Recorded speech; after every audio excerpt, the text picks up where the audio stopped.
My masterpiece was Bull Durham from 1988, directed by Ron Shelton, written by Ron Shelton, starring Kevin Costner, Susan Sarandon, Tim Robbins.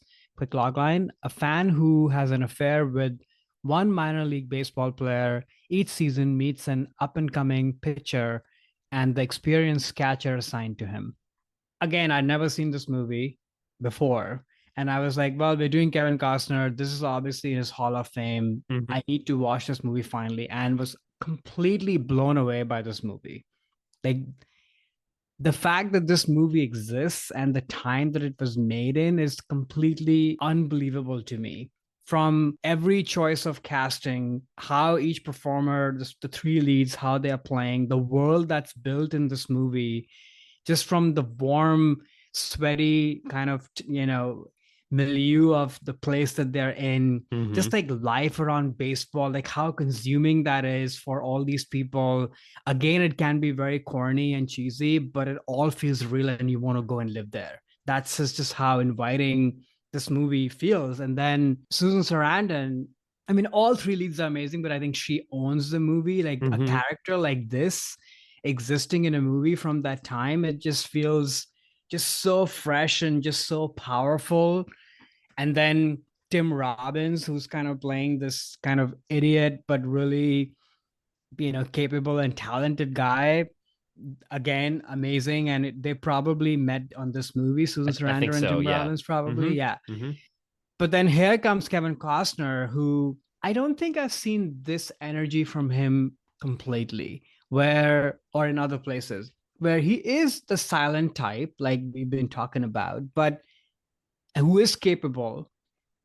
There's maybe a touch of arrogance, but there's also a sense of hesitation and vulnerability to him, like a lot more vulnerability than I've Mhm. ever seen before, to the point that there are even scenes of him being goofy. I've never seen him being like a romantic lead and wearing like a woman's robe and like dancing in the kitchen. Like it just made me smile so much just to see him like this, like wanting the attention of the woman, and but not admitting to it, but then really admitting it, because Susan Sarandon is the one who's kind of controlling this whole ecosystem Mhm. around baseball. So I don't know. This movie is such a banger. It's romantic. It's so sexual. It's so forward, but not in a will hit you over the head kind of way. It just feels so lived in and true. So I don't know. This movie is amazing. I thought he is just completely, I mean, all three are amazing, as I keep saying, but I think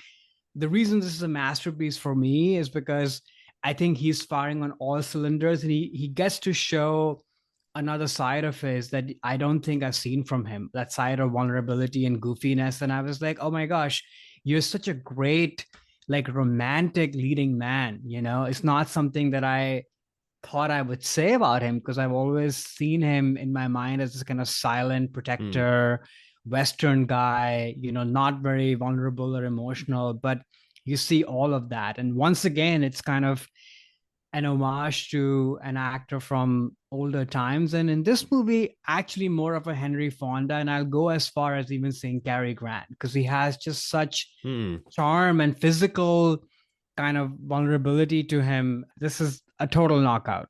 Home run is Home what, run. not, yeah, knockout. Yeah.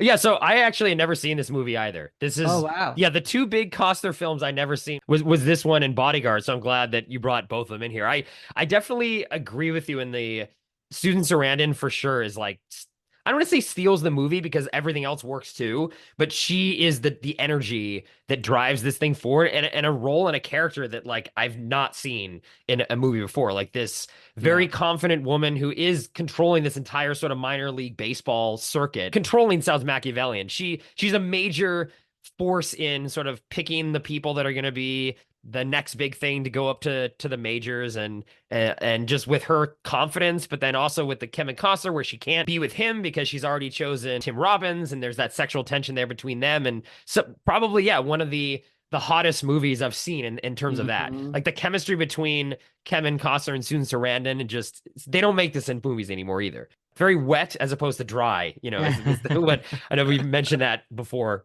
Yeah, like this movie is really fun. I agree with you about Kevin too. I think the vulnerability comes in the fact that this guy's kind of a failure. Like he Yeah.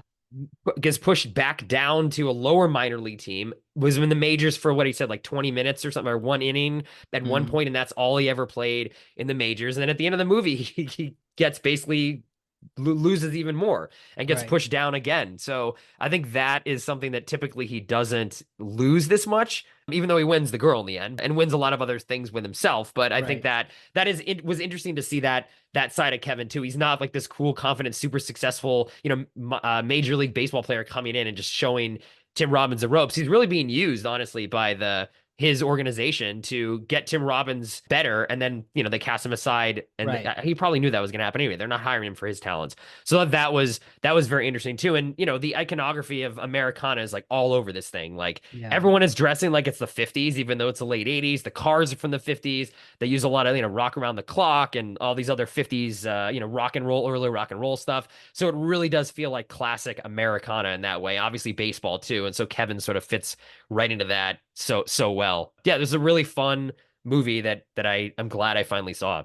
Yeah. No, it just, I can't wait to rewatch it because how entertained and moved and thrilled I was just like watching the whole thing. I just say too, it was fun that this movie. I also liked the world that they created on minor league Yeah. baseball. Like if this had been in the majors, I just wouldn't have been as interesting. I think having these be actual amateurs who are trying, this is like this dream, which again is fits into America, I guess too. Like they think Right. that they will. They're always dreaming bigger. They're thinking they're gonna make it to the promised land of the majors, but not all of them do. But they still believe that they might make it there, even though the chances of that are incredibly low for all these Right. players. So I kind of liked that. That world was super interesting to me too. That usually is not covered so much in films about baseball. It's usually always like, the The majors All and Stars. the Yeah. stakes being a game, whereas here the Yeah. stakes are the relationship and like, will I get to be chosen? And I forget the expression they used when they get pulled and moved up. There was Yeah. some cute sort of expression of like the go to the big game or something like that. Yeah. That I thought that was really cool, and they did a great job of building that world, but not